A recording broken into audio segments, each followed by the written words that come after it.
empreendedorismo eu consigo vender uma ideia, eu consigo colocar algo na cabeça das pessoas, eu consigo contar uma história, né? Então, empreender também tem a ver com storytelling. Mas eu me considero, talvez, né, antes da capa de empreendedor, é isso, uma capa de contador de histórias, uma capa de curioso. Porque, enfim, se alguém acha que quando você vai começar ali eu comecei com 18 anos, quando você vai começar a empreender, alguém falar sobre carga fiscal, sobre sindicatos, sobre imposto, sobre logística, sobre estoque, e aí, quando acaba o dinheiro, o que você faz, né? Seria muito assustador, né? Eu acho que para um empreendedor começar requer uma certa carga de coragem e ignorância. Ter esse racional, com dados, naturalmente. Sim. E não ficar iludido em aceitar um cheque, na altura, certo que era dinheiro que tu não tinhas, né? Certo que estavam-te a dar dinheiro, tu dizias, já é muito dinheiro, né? Já era muito dinheiro. E tu tiveste essa capacidade, essa visão de entender. Porquê? Porque não era a velocidade com que tu estavas a executar. Há pouco tu disseste uma coisa que falta muitas vezes o P de paciência aos empreendedores, Sim. não é? E tu disseste, não, é ali, todos os dias, mais 3, mais 4 seguidores, mais 5. Não é querer mais 1000, mais 2000 todos os dias.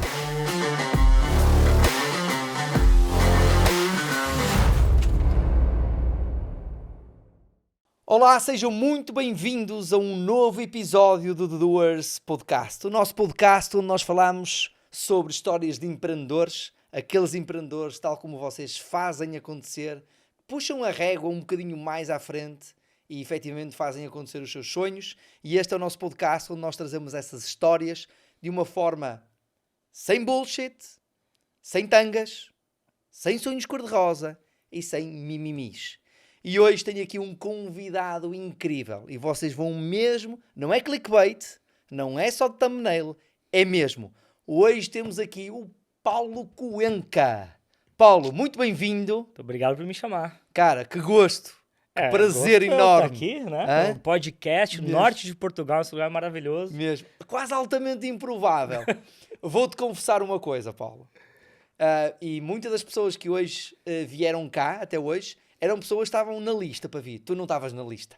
Porra. Não estavas na lista. Essa é a verdade. Eu tô fora da lista. Não, mas porquê? Porque era altamente improvável. Em maio, quando eu iniciei o meu podcast, eu nem te conhecia pessoalmente, não é? E, portanto, a nossa relação evoluiu muito desde aí, não é? Sim. E por isso fazia todo sentido, naturalmente, hoje tu estares cá. Sim. E quando houve a oportunidade de estares em Portugal, naturalmente eu disse logo, grava por favor comigo, porque tenho a certeza que será aqui um episódio muito inspirador aqui para os nossos empreendedores. O do Doers, nós queremos criar uma comunidade de fazedores, né? Doers, fazedores, mas Doers também tem, se tu mudares o E e o R Dores. e o S, é dores, não é? Que é Então, a vida do empreendedor, é saber lidar com a dor. Exatamente isso. Então, na verdade, é as dores, é isto que nós trazemos Sim. para aqui. Olha, Paulo, hoje, naturalmente, estamos aqui um bocadinho mais próximos, aqui por objetivos que temos em comuns e por coisas que queremos fazer. Muito mais do que o Paulo, que está sendo uma das referências na língua portuguesa em social media, claramente. Mais do que isso, e hoje, quem for ao teu perfil, vê Paulo Cuenca, vê um criador de conteúdo exemplar, vê alguém que está nas redes sociais como quase manda o guião, não é? Da forma consistente, criativa, trazendo inovação, fazendo coisas disruptivas, mas quem é mais esse Paulo Cuenca? Além desse social media marketeer, né, que nós hoje vemos muito nas redes sociais, o Paulo que eu conheço é muito mais do que um social media. É um empreendedor e muito mais do que um empreendedor, a pessoa, não é? Sim. Quem é hoje o Paulo Cuenca?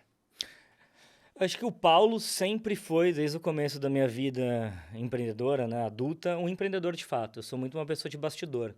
E eu encaro conteúdo simplesmente como uma mídia própria que eu tenho. Como empreendedor, a gente sempre quis ter distribuição, né? Sempre quis chegar nas pessoas. E, poxa, eu tenho um canal de graça, ou vários canais de graça que eu posso chegar. Mas a minha essência mesmo é... Eu gosto de resolver problemas e conectar com pessoas. No pessoalmente, assim, e profissionalmente. Então, eu posso passar horas conversando com alguém no bar que eu não tenho simplesmente interesse nenhum, né, de fazer negócio com aquela pessoa. Posso passar horas falando de negócio, só que aquelas pessoas que eu conheci sem interesse nenhum são as pessoas que vão formando também o meu imaginário e entendendo o ser humano, porque o empresário ele trabalha com a pessoa que está do outro lado, é público. Então eu sou um grande apaixonado por gente, por público, por comportamento, e eu transformo esse conhecimento e essa paixão em negócio. Claramente tu tocaste em duas variáveis super importantes para quem quer empreender. Primeiro ponto, resolver problemas. Uhum. Empreender é resolver uma dor, é resolver um problema, não é criar problemas para alguém comprar uma solução nossa, e muitas das vezes isso acontece, não é? Muitas das vezes nós empreendemos ou criamos uma solução não para resolver um problema que alguém tem, mas um problema que nós é que estamos a criar para ver se alguém tem aquele problema também, não é? E muitas das vezes isso acontece. E, portanto, claramente o nosso foco tem que ser em resolver problemas e depois, naturalmente, em conectarmos com pessoas, não é? Porque os negócios é de pessoas para pessoas, não é? Sim. E, portanto, faz todo sentido. E hoje, vou voltar lá atrás. Deu para perceber que claramente sempre tiveste o ADN de empreendedor, acabaste de dizer isso, mas vias-te mesmo como empreendedor, vias-te mesmo como alguém a ter o seu próprio negócio, as suas pessoas, a ter a carga fiscal, porque esse às vezes é o ponto, não é? Não. Quando você é mais novo, é uma visão muito mais romântica, né? Na verdade, eu acho que quando eu comecei, eu me definiria como um curioso. Ok? Eu era uma pessoa curiosa e com vontade de me conectar com outras pessoas. Tanto é que, antes de eu empreender, eu fiz cinema, né? Então, o cinema é aquela coisa de você querer passar uma mensagem, se conectar, é vender uma ideia, né? O cinema é vender uma narrativa, uma ideia, colocar algo na cabeça das pessoas, né? E eu fui descobrindo que com o empreendedorismo eu consigo vender uma ideia, eu consigo colocar algo na cabeça das pessoas, eu consigo contar uma história, né? Então, empreender também tem a ver com storytelling, mas eu me considero, talvez, né, antes da capa de empreendedor, é isso, uma capa de contador de histórias, uma capa de curioso. Porque, enfim, se alguém acha que quando você vai começar ali eu comecei com 18 anos, quando você vai começar a empreender, alguém falar sobre carga fiscal, sobre sindicatos, sobre imposto, sobre logística, sobre estoque, e aí, quando acaba o dinheiro, o que você faz, né? Seria muito assustador, né? Eu acho que para um empreendedor começar, requer uma certa carga de coragem e ignorância. Boa. É isso, né? E depois você vai racionalizando. Sabes que acabaste de dizer mesmo a parte da ignorância, né? É aquela parte... Que a ignorância não no sentido de desconhecimento daquilo que quer ser feito, mas às vezes mesmo sem entender as dificuldades que vêm, não é? Exato. A gente, na verdade, eu costumo dizer... na verdade, eu comecei a empreender quase por um ato de tesão. Quase porque houve um dia que disse, tenho aqui uma coisa, não estou a encontrar uma solução... Será que há mais pessoas com este problema para eu resolver? Então vamos criar uma plataforma para resolver esse problema. Não é? Depois percebi que não fiz bem o MVP, não validei bem o mercado e deu asneira. Porque essa é uma parte importante, não é? Sim. A dor pode existir. Mas essa primeira dor te resolve uma próxima. É isso. Para um próximo negócio, né? Então, a dor, você se machuca para cicatrizar, não para continuar sangrando, né? Boa. Olha que grande mensagem que tu deixaste aqui, não é? Que é ir resolvendo problema em problema, não é? Um problema de cada vez, não é? Porque se você planeja demais, ainda mais porque o empreendedor normal não é quem tem herança, quem já tem um negócio grande, é o que vai para o primeiro negócio. Se você planeja demais, você fala, cara, não vai dar. É impossível. Então, eu acredito um pouco sim em quebrar cara. Eu acho que você tem que ter um conhecimento básico e procurar cada vez mais o conhecimento, mas o que torna o empreendedor, né, quem vai começar, é a capacidade de se esfolar no chão, de se arrebentar, levantar, arrumar e falar, vamos continuar nessa parada aqui, né? É saber que a dor é a sua parceira, mais do que evitar as dores. Porque vai dar merda. E não importa em qual estágio você tá do negócio, você vai ficando maior, vai dar merda de novo. Vai dar, não é? E aí você aprende uma coisa nova. Com maior impacto, quando a escala é diferente, não é? E daí vai É ficando mais isso, né? perigoso. Fica mais perigoso, né? Exatamente. E daí você tem que ter mais caixa também para levar os murros, né? Levar os baques. Mas é isso, eu acho que não existe. É que nem vida. Podem te teorizar sobre a vida, falar todos os princípios, etc., como é melhor para se relacionar, para comer, para conhecer gente, lugares, mas a verdade é que você vai viver da sua maneira e empreender também. Você pode teorizar um monte de coisa, mas no final você está lidando com humanos, com macroeconomia, com microeconomia, com flutuação de mercado, com a sua própria capacidade e sua falta de capacidade, que daí você precisa de funcionários, de sócios para suprir isso. E com coisas que acontecem, tipo pandemia, que daí, pum, desliga, reseta o mundo aqui um ano, né? Então, é a capacidade de você querer resolver problemas, não só um problema, que é o que te deu a ideia, né, do negócio, mas todos os dias. A gente costuma dizer lá na empresa que a gente come problemas no café da manhã. Eles não são um problema, né? Eles são coisas que Deixaram de ser, é o não é? nosso trabalho. Boa, boa, excelente. Que grande mensagem, que grande mensagem. Ó Paulo, eu estava aqui, já deu para perceber, não é? Que o Paulo é brasileiro, não é? Sou Mas brasileiro, vamos mas falar sou agora português disso. também. É isso que eu quero trazer para aqui. Porque tu não és só brasileiro, não é? Conta só um bocadinho essa história, só para fazermos aqui, agarrar aqui também a audiência nesse aspecto, não é? Sim.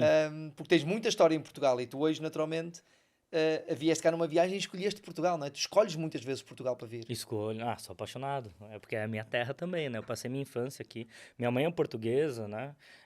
Minha avó é portuguesa. Metade da minha família, eles não são brasileiros descendentes de português. São portugueses mesmo, né? A partir da minha mãe. E eu vim pra cá com 6 meses de idade, né? E daí, voltei pro Brasil, depois novinho, mas aí aos 4 anos eu vim pra cá e morei até os 8 anos. Então, Isso. passei minha infância aqui inteira. Então, toda a minha memória, né, de infância e de referência é aqui em Portugal.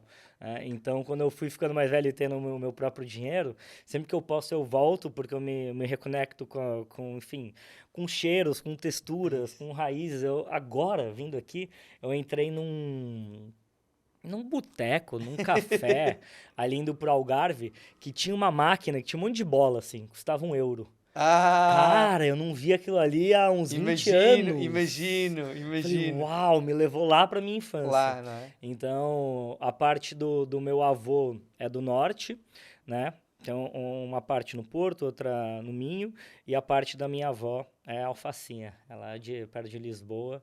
Então, tem um pé em cada lugar também aqui. Top, top, top. Olha, voltando aqui ao nosso mundo do empreendedorismo, tu, como estavas a dizer, estiveste na área de cinema, portanto, uma área mais cultural, não é? Portanto, Uhum. diferente um bocadinho às vezes daquilo que no mundo do empreendedorismo se fala, se faz. Como é que tu vieste para este mundo, não é? Houve uma pessoa no teu caminho, não é? Mas como é que tu vieste para este mundo e depois como é que se dá a passagem do Paulo artista para o Paulo empreendedor, não é? Porque, e deixa-me só Sim. desmistificar isto aqui também e naturalmente com orgulho também dizer isto, porque não é, o Paulo Cuenca não tem uma conta de Instagram, o Paulo Cuenca tem uma empresa, essa empresa gera diferentes ativos, vários Sim. ativos, e um desses ativos é naturalmente a conta do Instagram do Exatamente. Paulo Cuenca, que depois é usada para canalizar para outras coisas. Portanto, tu és um empresário, tu és Sim. um gestor.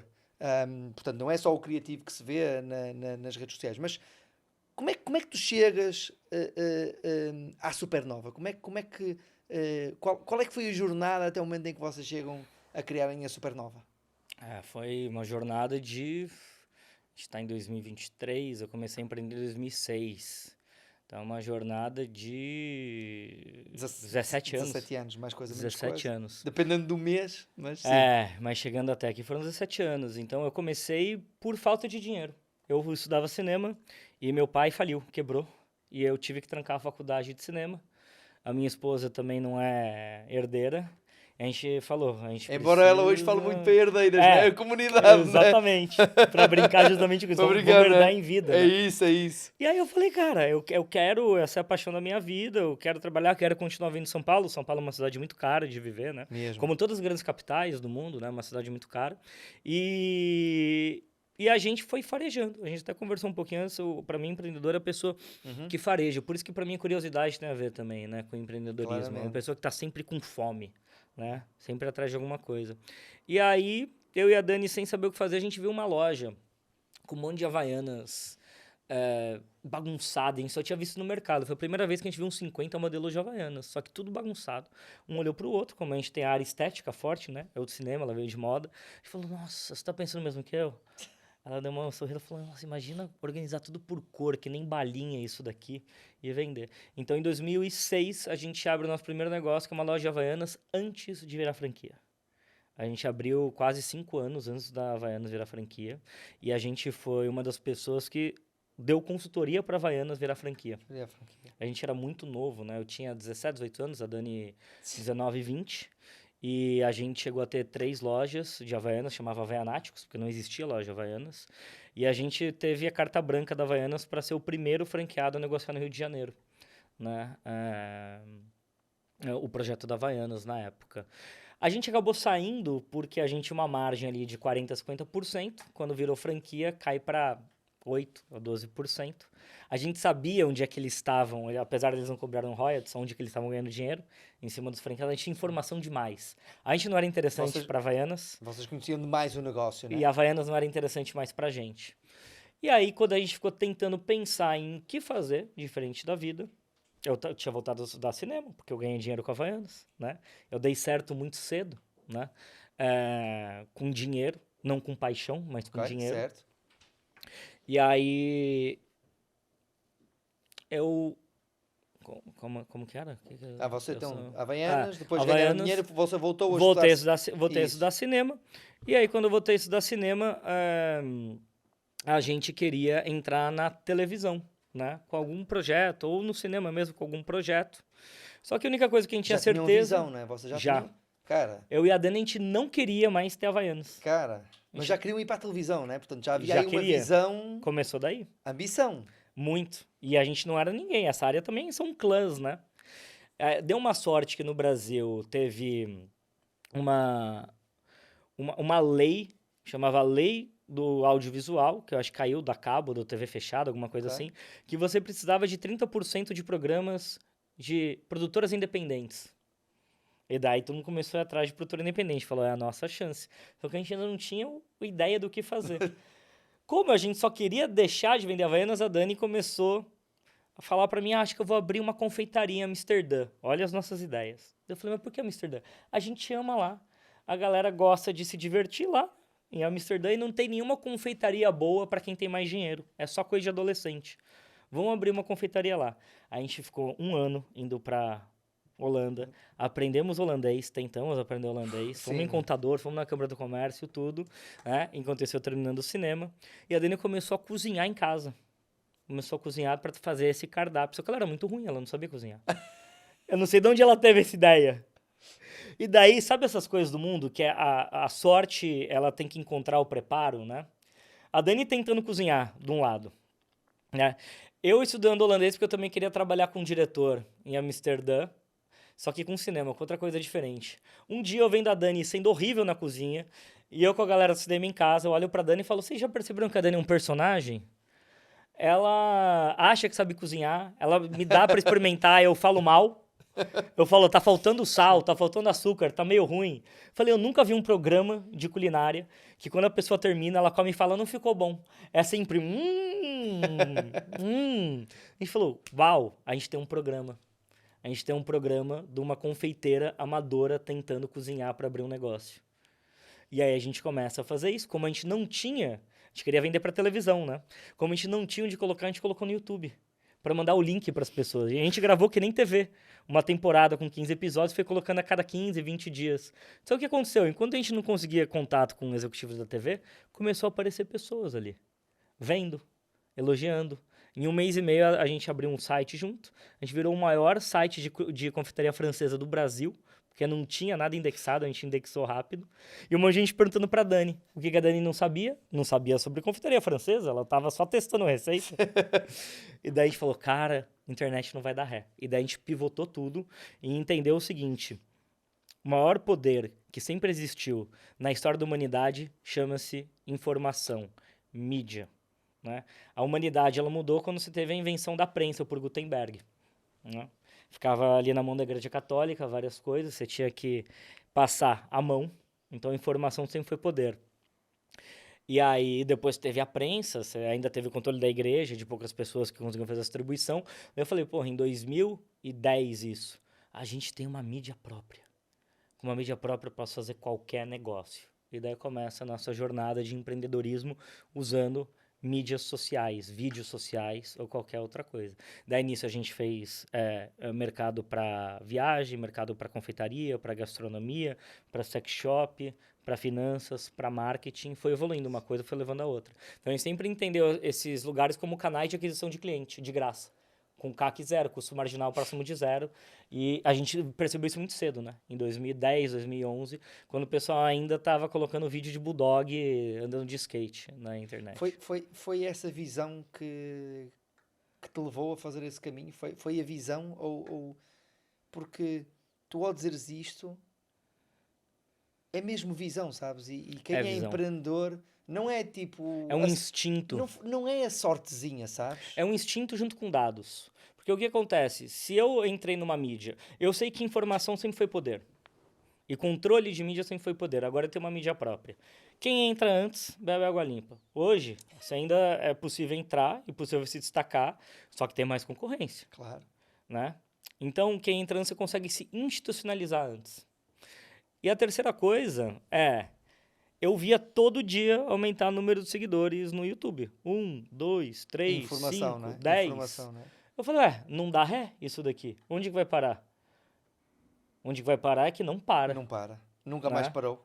E a confirmação disso veio um ano depois, porque a gente conseguiu vender para TV. A gente licenciou nosso programa para TV depois de um ano.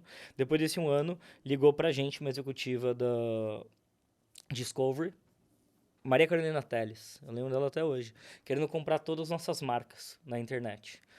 A gente desligou, eu falei não, né? Eu e a Dani, a gente conversou e falou assim, sabe por que a gente vai falar não? Porque eles sacaram que eles vão ter um exército de formigas comendo e roendo o império deles. Eles não estão comprando a gente para usarem a gente. Eles estão comprando a gente para matar a gente. Que nem o Google e várias empresas fazem, né? Você compra para tirar do caminho. A gente falou, se a gente está incomodando, a gente tinha 10 mil inscritos. Com 10 mil inscritos, a gente só está começando. Então, é um instinto, é uma visão, mas são dados também, mas né? Sim, mas mostra uma maturidade. Que idade é que tinhas nessa altura, Paulo? Isso aí foi 2012. Eu tinha 22 anos. A maturidade... Era muito fácil naquela altura tu ter-se iludido. 27, tinha 27 anos. 27? É isso, Dan? Não. Deixa eu fazer a conta. Faz aí. 2012, eu sou de 85. Tinhas 38, tinhas 27. Tinha 27 anos. 27 anos. É isso. Mas olha, mesmo assim, olha a maturidade que tu tiveste em ter esse racional, com dados, naturalmente. Sim. E não ficar iludido em aceitar um cheque, na altura, certo que era dinheiro que tu não tinhas. Né? Certo? Estavam-te a dar dinheiro que tu dizias, já é muito dinheiro, né? Já era muito dinheiro. E tu tiveste essa capacidade, essa visão de entender. Porquê? Porque não era a velocidade com que tu estavas a executar. Há pouco tu disseste uma coisa que falta muitas vezes o P de paciência aos empreendedores, Sim. Não é? E tu disseste, não, é ali, todos os dias, mais 3, mais 4 seguidores, mais 5. Não é querer mais 1000, mais 2000 todos os dias. Esse que é o erro. Não é só o seguidor, é o faturamento. Você fatura 0 e você quer ficar milionário. Ou você fatura 100 e você acha que vai faturar 2 milhões. Não vai. É tijolo, é Sim. 1 a 1, é pouco a pouco. E os seguidores vão sempre ser transformados naturalmente um dia em... É o ativo, é a audiência, Sim. E a audiência vai sempre gerar euros, ou reais, ou dólares. Exatamente. Não é? Naturalmente, porque é o ativo. Mas é a maturidade, sabes? E eu, ultimamente... Mas sabe o que eu acho que é mais do que maturidade? Quer dizer, é diferente de maturidade. Diz-me. Pelo menos no meu caso, não sei se é o caso de todos os empreendedores, mas eu sinto que a maioria você ter um sentimento de não depender de ninguém, a não ser da sua própria força. Eu já tinha tido um negócio, que a gente tinha tido uma ideia, e daí veio uma empresa, uma corporação e falou, opa, calma aí, a gente vai organizar, que é quando a gente virou franqueado. E daí começaram a mandar em mim. Eu falei, porra, cara, não quero que mandem em mim. Então, quando eu tenho uma mídia própria, que pra mim é um milagre, alguém chega e fala, não, eu quero isso de você. Eu acho que o empreendedor é um inconformado também. É meio rock and roll, assim, que fala, não, não, não. No meu você não mexe. É muito cedo, na real, para mexer. Eu quero brincar de ter meu próprio mundo, minhas próprias escolhas. Quero cometer os meus próprios erros, as minhas loucuras. Exatamente. Deixa. Eu não quero um livro processual de regras. Eu quero criar o meu playbook. Eu não quero o seu playbook. Então, eu acho que também tem essa coisa meio da rebeldia, sabe? Do Ok. empreendedor. O Steve Jobs dizia, né? Tipo, porque é que tu queres estar na marinha se podes ser pirata? Né? O Steve Jobs tinha Exatamente. uma frase a dizer isso, né? Ele tinha muito aquela coisa do pirata, com aquela história toda do Macintosh, etc. Ele dizia, para que alistar-se na marinha se tu podes ser pirata? E tu eras esse pirata, não é? Tu eras esse pirata, tu não querias ir para a marinha, tu Não querias queria ir para continuar a a marinha, não. navegar os mares, mas do teu jeito, saqueando Exatamente. da forma como... Assim, com risco de afundar, mas tá tudo Não, bem. claramente, claramente. O risco era um barco de madeira, não é? O teu barco era de madeira, Exatamente. o navio era de madeira, não é? Exatamente, eu não tava com o transatlântico, Mas não. por falar, vamos puxar isso do afundar. Ah, vocês tomaram essa decisão, focados naquilo que queriam fazer, ah, em algum momento, até chegarmos à supernova, em algum momento tu sentiste que iam afundar, que as coisas iam correr mal e tu ias afundar Não, aquilo que vocês estavam a construir? não. Eu nunca. Eu acho que daí tem um pouco da fé cega e de um senso de otimismo muito grande. O Adenente é muito pessimista em desenhar cenários, Ok. mas muito otimista na execução do dia a dia, né? Então eu sei qual que é o máximo de merda que pode dar. Só que daí eu sei o que eu preciso fazer no dia a dia, né? O meu melhor. Então eu sempre tive uma confiança muito grande que a diferença entre uma coisa funcionar e não funcionar, se você está pegando as dores certas, é só a sua capacidade de resiliência. Porque o negócio é certo, a visão é certa. Já tem um MVP, já teve um teste de mercado, eu comecei ali pequeno. Então, se eu continuo, eu cresço à medida que as outras pessoas vão desistindo. Uma das grandes forças do empreendedor ele vencer é porque a maioria desiste. E quem não desiste ganha. Então, eu só não desisti. Mesmo. É. É mesmo isso. Eu durante muito tempo, eu às vezes olho para o percurso que nós fizemos, né? E eu nunca fui inteligente da escola, sabes? Tipo, eu nunca fui aluno de mérito, nunca... Mas eu sou aquele que não desiste, eu não desisto, eu cerro os dentes e isto E é vai. claramente de persistência, consistência. Hum, eu costumo dizer, né? Que tipo, ninguém vence alguém que não desiste. Exato. Porque Eu costumo dizer é, isto à minha equipa de é vendas. impossível uma pessoa que não para, tá andando. Tem gente dando os sprints e cansando, tem um infarto, e tem alguém que tá ali numa marcha ali, ó. Sabe aquela marcha olímpica? Sim. A pessoa, ela não tá correndo, mas e ela também não tá andando, mas ela tá num ritmo, É a entendeu? direção. Às vezes muito mais também velocidade é a direção, não é? A Direção, direção de todos os dias, não é? com certeza. A vontade de construir algo sólido, deixar um legado, sem entender que não é só você. Você tem vontade de Qual é construir o uma coisa maior. legado que tu hoje queres deixar nos outros? Eu sou um grande romântico no sentido de conhecimento. Sorte da Dani. Ah, ok. Mas eu sou um romântico. Eu sou um romântico.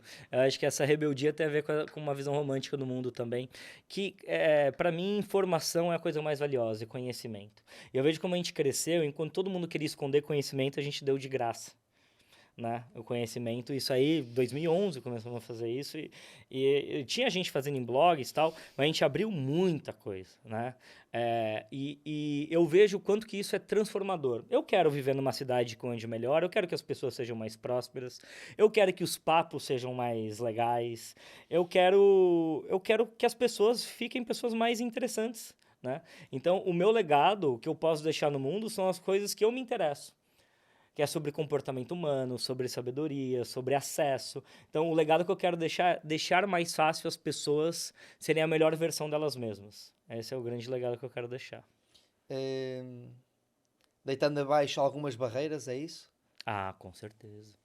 O problema de escala, é, de conseguir fazer isso antes que alguma grande corporação olhe para um mercado, por exemplo, de educação e fale assim, isso aqui é meu, porque é dinheiro de troco deles. né? E daí você institucionaliza rápido demais. Tem coisas que elas precisam do espírito do tempo para elas funcionarem da maneira que elas precisam funcionar, né? Então, acho que a gente está nesse momento muito específico do mundo, onde tem muita porta de entrada de mudança de educação, de comportamento, de mindset, de mentalidade. E eu acho que nós somos empreendedores que a gente tem essa responsabilidade de fazer isso.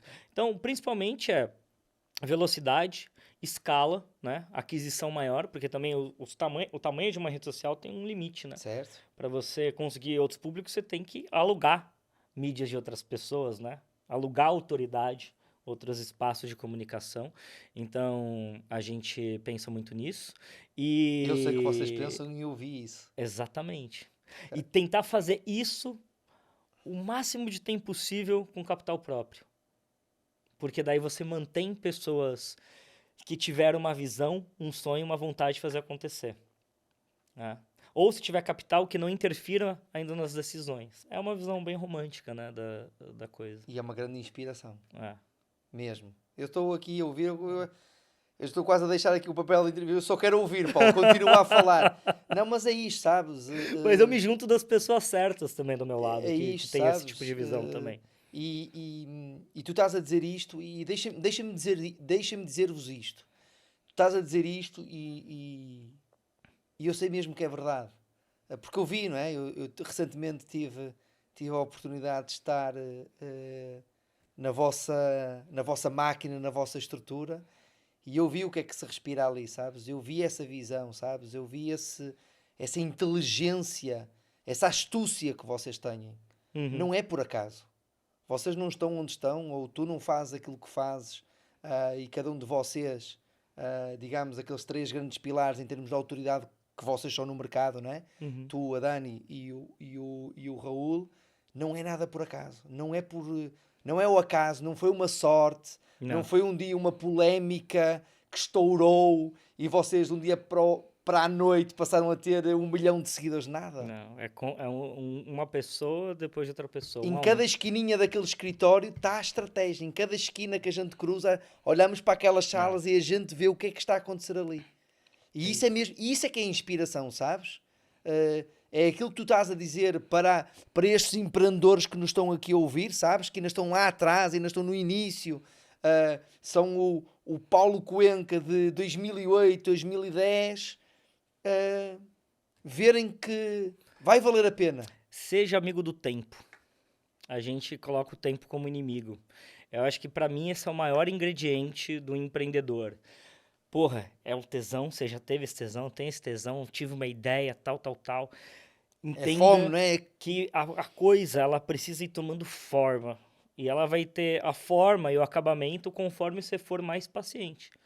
Você tem uma energia, ainda mais quando você está começando, você é jovem, você largou um CLT, né? Aqui não é CLT, mas É um contrato de trabalho para empreender. Cara, tem gente que às vezes é a técnica encontra a sorte mesmo, você faz um negócio que é pum! Mas assim, é 1 em cada 10 milhões de empreendedores. O que vai acontecer mesmo é, porra, você teve uma visão, tá com esse tesão de fazer acontecer, entende que o tempo vai ser seu maior aliado, porque o tempo é que vai derrubar, os outros empreendedores são afoitos demais, né? E aí você vai curtindo o processo. Acho que empreender não é buscar o final, é buscar só o faturamento, o lucro, que, pô, é o que deixa a gente vive de pé. A gente não pode negar isso. Mas é curtir o processo da gestão, da entrega, da manutenção do cliente, é se preocupar com a pessoa do outro lado, porque se você não fizer isso... A faturação vai ser sempre a consequência de um monte de coisa. É sempre uma consequência de um número de ações que tu fazes, encaixadas dentro da tua visão, dentro da tua estrutura, dentro da cultura, da empresa, etc. Paulo, e olhando hoje um bocadinho para os empreendedores mais jovens, estão aí a surgir aquelas, até mesmo empreendedores digitais, né? Pessoas que tu vês hoje aí a surgir, o que é que tu achas que pode faltar a esta nova onda de empreendedores? O que é que se tu pudesse ir lá na cabeça de cada um, não é? Onde é que tu apertavas? O que é que tu mudavas? Ou o que é que tu dizias a um jovem empreendedor? Aquele jovem empreendedor que hoje te vai estar a ouvir, que hoje te vai estar a ver, o que é que tu dirias a ele? O dinheiro de verdade nunca está no que está na moda. É sempre que vai ser moda daqui a uns 2, 3 anos, né? assim, um dinheiro mais rápido. Eu vejo muita gente, às vezes, caindo em algumas coisas de empreendedorismo digital que você já devia ter entrado há 2, 3 anos para surfar uma onda. Então, cuidado com as ondas que você abre a internet hoje e fala, ah, está dando certo isso daqui. Não, não. Deu para quem começou há 2 anos. E agora ela está ganhando dinheiro. Então, o jovem ele tem cada vez mais pressa, né? Se você quer alguma coisa no digital que você faça um dinheiro um pouco mais rápido que o mercado tradicional, comece a olhar as tendências que vão desembocar daqui a 2, 3 anos no mercado. E quando você faz esse exercício, você acaba se tornando... Você tem mais chance de se tornar um empreendedor. Por quê? Porque você tem um tempo de maturação de 2, 3 anos até ver o negócio acontecer de fato. Isso vai fazer com que se preocupe com processos, com pessoas, com sistemas, com seriedade, com outra pessoa do outro lado. Não ache, eu costumo dizer um negócio, Gurtinhas. Ah, eu quero ficar rico rápido. Assalta um banco. Ué, Não seja ué, você não falou que não era para ser ilegal? Então, assim, se você é um empreendedor muito novinho, que quer tudo muito rápido, porra, assalta um banco, não vem mexer o saco. Você quer empreender, entenda que você precisa de tempo, é isso que falta. Eu acho que mais do que essa geração, eles desassociaram esforço com resultado. Eu não sei por quê. Né? Então, eles associaram total esforço com resultado. E esforço tem sim a ver com resultado, obviamente, esforço inteligente. Né? Você pode ficar 1 hora correndo numa esteira e não sair do lugar, né? Você quer chegar em Roma. Isso. Então também não adianta só esforço. É esforço inteligente que traz resultado. Confia na sua visão, confronta os dados. Pô, você tem acesso ao Google Trends, a relatório de câmara de comércio de todos os países, de áreas. Faz pesquisa, cara. Não, Tá quantidade cheio de informação que hoje há no social media, no Google. Eu e a Dani, quando a gente foi abrir a nossa primeira loja de Havaianas, sabe o que a gente fez? A galera fala, onde que eu pego dados? Da vida também, né? A gente chegou num shopping, será que aqui é bom abrir? Tinha uma loja da Melissa, se não me engano. Acho que era da Melissa. Que é uma concorrente. Uhum. Num corredor paralelo. A gente ficou lá um dia inteiro. Na verdade, foram 3 dias que a gente queria ver começo da semana, meio da semana e final de Certo. semana. Com um bloquinho, anotando quantas pessoas passavam no corredor. Das pessoas que passavam no corredor, quantas que entravam na loja. Das pessoas que entravam na loja, quantas saíam com sacola. E ficava olhando no caixa para ver quantos itens para fazer o ticket médio. O que a gente fez? Eu nem sabia desse nome. A gente viu o funil. A gente viu É isso. quantas pessoas estavam Tu fizeste trafegando. um funil. Não. E qual que era o potencial de faturamento. Então, assim, tudo bem você ter sonhos, mas tenha um dos seus pés é no sonho Boa. e outro na realidade. Boa. É isso que precisa Grande ter. insight. Grande insight que, né? A gente não pode estar sempre na maionese, né? É preciso levar um bocadinho às vezes, de pimenta, não é? Para a gente vir para a realidade, né? Exatamente. Para oi, né? Então, vai pesquisar. Coleta esses dados. Paulo, estamos quase a terminar. Qual é o grande objetivo? O que é que tu queres realizar que ainda não realizaste? E tu já fizeste muito, já conquistaste muito, mas depois de vos conhecer com a intensidade que eu estou a conhecer, a régua ainda anda um pouco. Vocês ainda têm muita régua para esticar. Sim. Não tenho a menor dúvida. Para onde é que vai essa régua? Pro mercado como um todo, né? Quando você pensa em números, para mercado é chegar no momento de abrir capital, né? Você é uma empresa com uma estrutura e um porte grande. Mas o que está por trás disso? Ir para a bolsa, é isso? Com certeza. Um IPO, não é? Digamos, Exato. o termo americano, não é? É. Entrada em bolsa, Entrada abrir em capital. bolsa. O que está por trás disso? Está por trás que você é uma empresa que você impactou tantas pessoas, uma empresa que é tão importante no dia a dia das pessoas, né?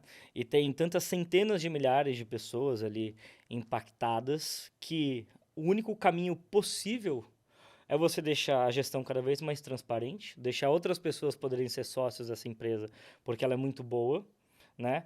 E isso faz com que entre um fluxo de caixa também grande para você conseguir expandir ainda mais. Então, o que falta para a gente é escala. É pegar agora esse sonho, pegar a régua até onde a gente já fez e entender como é que eu consigo acelerar o movimento de chegar em mais pessoas. Porque eu realmente acho, e daí vai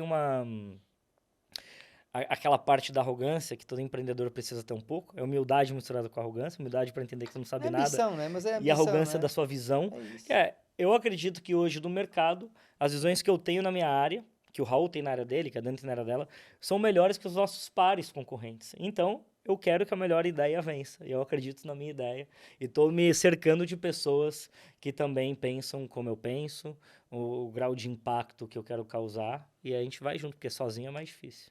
Claramente, claramente. E eu tenho a certeza que muitos de vocês, agora que ouviram, conheciam o Paulo das redes sociais, mais da parte do marketing, da criatividade, aquele louco no palco às vezes, mas desconheciam certamente Sim. esta essência do Paulo enquanto empreendedor. E para mim foi um orgulho imenso ter-te aqui e fazer também descobrir aqui para a nossa audiência, para os nossos fazedores, e que isto vai perpetuar daqui a 3 anos, e este episódio ainda continuará live, para continuarmos também a celebrar os vossos sucessos, e que as pessoas entendam que quando isso acontecer, não foi sorte, não foi um mero acaso, foi planeamento, foi ambição e foi trabalho, e como tu disseste muito bem, junta pessoas, não é? E vocês têm uma cultura muito forte, Sim. junta as vossas pessoas que vos ajudaram a chegar lá. Paulo, foi um gosto enorme ter-te aqui. Prazer foi meu. Muito obrigado mesmo aqui. E ia ser legal também convidar a galera daqui, fala o que você tá começando hoje, daqui a 2, 3 anos volta e fala como que tá. Ia ser massa ver os comentários aqui. Um grande call to action. Um grande call to action. Obrigado. O último, né? Isso partia fácil, né? Puxar assim um call to action do momento é super fácil, Boa. né? Paulo, Valeu, muito obrigado Tiago. mesmo, Obrigadão. do coração, valeu a pena. E é isto, fazedores. Começamos aqui segunda-feira às 6 da manhã, estamos a caminhar para as 7 da manhã, está na hora de irmos fazer acontecer, lutarmos pelos nossos sonhos, a empreender, a entregar soluções, a resolver problemas que hoje falamos aqui, tendo ambição, sendo disruptivos e tendo naturalmente uma crença também no nosso trabalho, na nossa capacidade, procurando rodearmos-nos dos players, dos sócios certos, porque fica tudo mais fácil, não é? Com certeza. Nós chegarmos à meta. Grandes insights que partilhaste aqui connosco, Paulo, e foi mesmo um gosto. Fazedores, voltamos na próxima segunda-feira, 6 da manhã, para entregarmos aqui um convidado que vem partilhar a sua história, sem bullshit, sem tangas, sem sonhos cor-de-rosa, sem contos de fadas, sem mimimis, a verdade sobre empreender tal como ela é. Um abraço e até ao próximo episódio.